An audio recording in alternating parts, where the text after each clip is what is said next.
Do you know your Bible?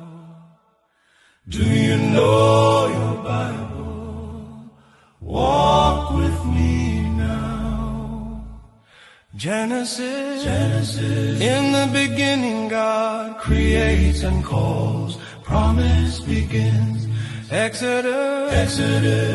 Hello, friends, and welcome back to BCTA Ministry. I am glad you are here. A little bit late, right? A day late, and that's all right. We're still here. The lesson of this week is unity through humility. And our scripture is, surprisingly, this was a scripture I was looking up a couple of days ago.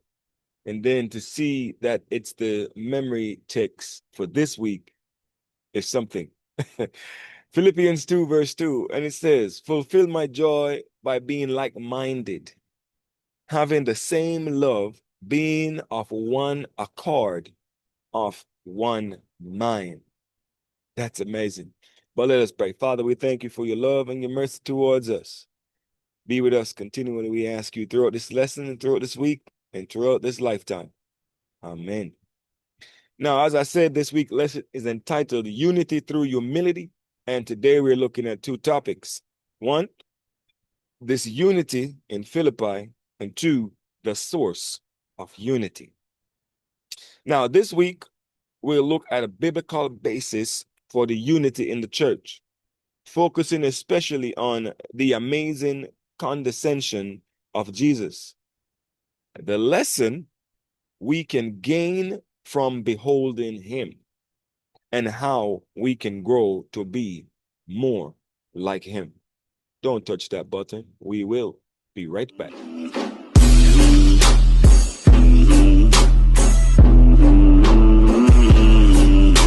Welcome back. Welcome back.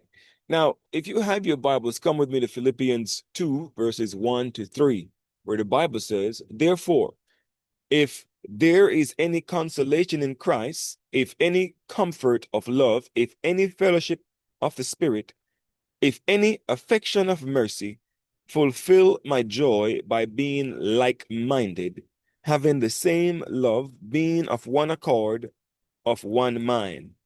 In verse 3, let nothing be done through selfish ambition or conceit, but in lowliness of mind, let each esteem others better than himself.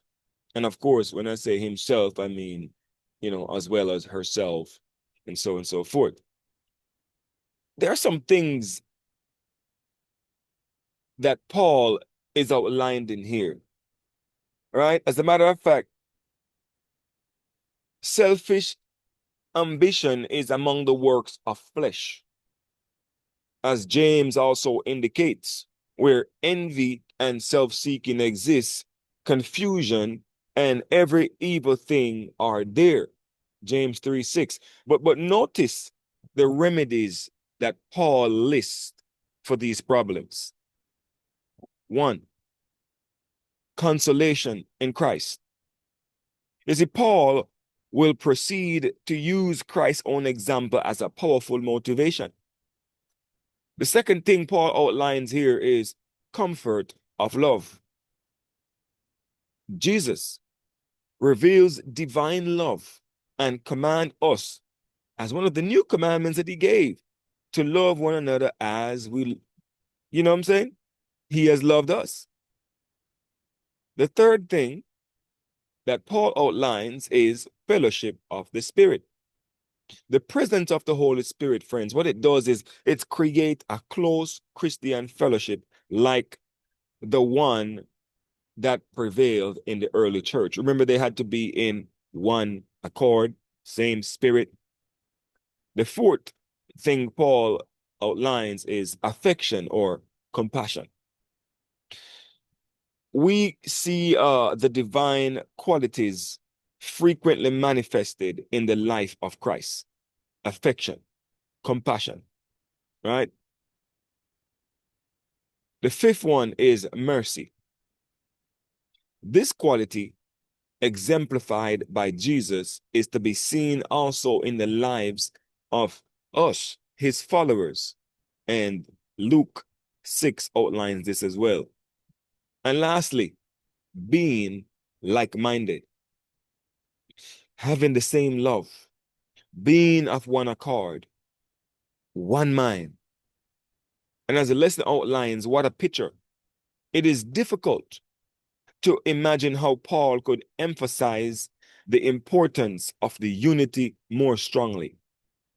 As Paul will point out, the mind we are to have, which outlines in Scripture, was also in Christ Jesus. In Philippians 2, verse 5, it says something like this: let this mind be in you, which was also in Christ Jesus. Amen. So those are the 6 things Paul outlined as a remedy for selfish ambition. Now, God can make the humblest follower of Christ more precious than fine gold. Yeah? Even than the gold wedge of Ophir, if we yield ourselves to the transforming hand. Last week we talked about something else. This we're talking about the transforming of his hand. We should be determined to make the noblest use of every faculty and opportunity. The Word of God should be our study and our guide in deciding what the highest and best in all class or cases is or are. You see, the one faultless character, the perfect pattern set before us in the gospel, should be studied with deepest interest. I often say this: there are so many books in this world, and it gives you all sorts of information, but there's only one book in this world that will give you a transformation, and that's the Bible. Now, in many cases, God can do little with men and women of learning because we feel no need of leaning upon him who is the source of all wisdom. And watch this: the weakest follower of Christ must align with infinite power. You see, if you and I trust in our own strength and wisdom, you know what's going to happen, right? We will surely fail. But God calls for complete and entire consecration, and anything short of that, he will not accept. You see, the more difficult your position, the more you need Jesus.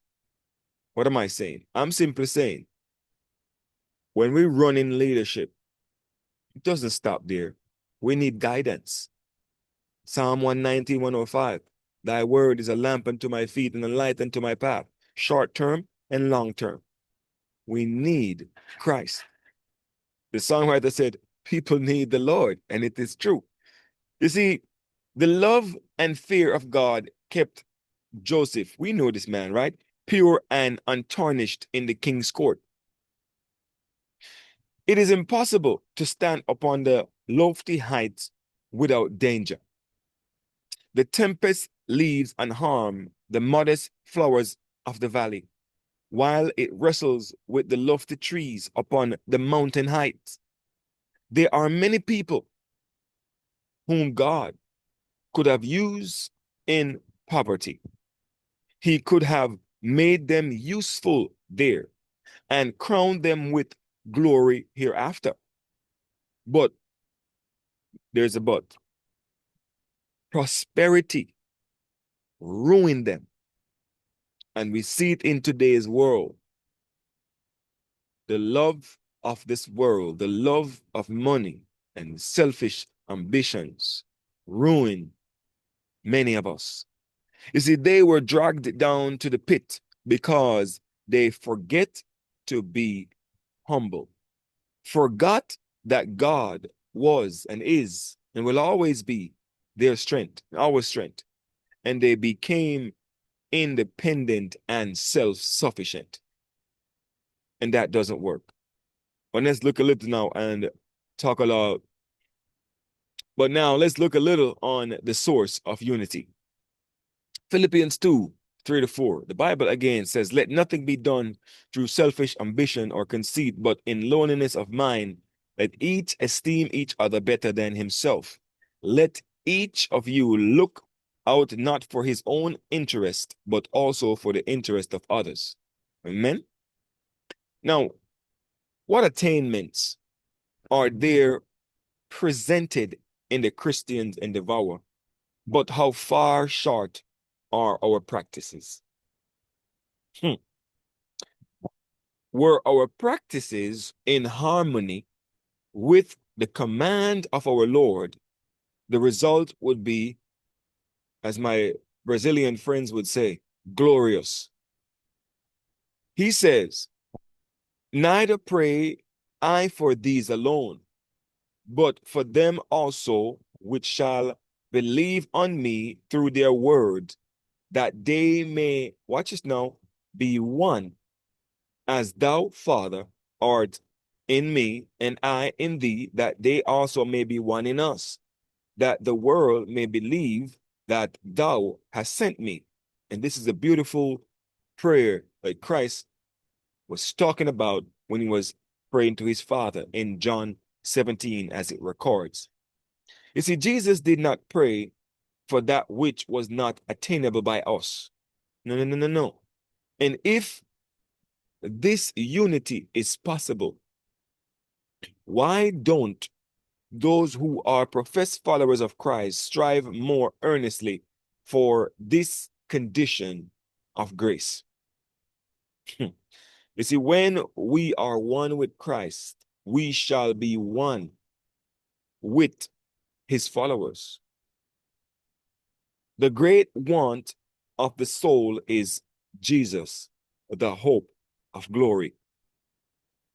Through the Holy Spirit, the unity may be attained. This very unity that Christ prayed for will be and can be attained. And love for the brethren will abound. And men will take knowledge of that we have been with Jesus and learned of him. Our life will be a reflection of his holy character. As believers in him, we shall represent his meekness of spirit, his gentleness of demeanor, and individually, the church of God must answer the prayer of Christ till we all come into unity of the Spirit. As we're coming close to the end, what is the cause or causes this dissension and discord? What is it that causes dissension and discord?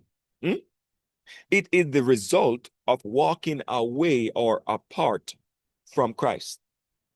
At a distance from him, we lose our love for him and grow cold towards his followers. It is not 200 feet from the secret place that we ought to be. It is not right next to the secret place where we ought to be, but in the secret place. The farther that we go, the beam of light recedes from their center, our center, the wider we become. Each believer is a beam of light from Christ, the Son of righteousness. The more closely we walk with Christ, the center of all love and light, the greater will be our affection for his light bearers. When the saints are drawn close to Christ, they must of necessity be drawn close to each other. For the sanctifying grace of Christ will bind our hearts together, and you cannot love God and yet fail to love your brethren. In closing, the Lord has had a church way back when, through all the changes scenes of time to the present period. The Bible sets before us a model church, and they are to be in unity with each other and with God. When believers are united in Christ, the living vine, as John 15 outlines, the result is that they are one with Christ, full of sympathy and tenderness of love. We'll stop here for today, but there's more to come. See you tomorrow.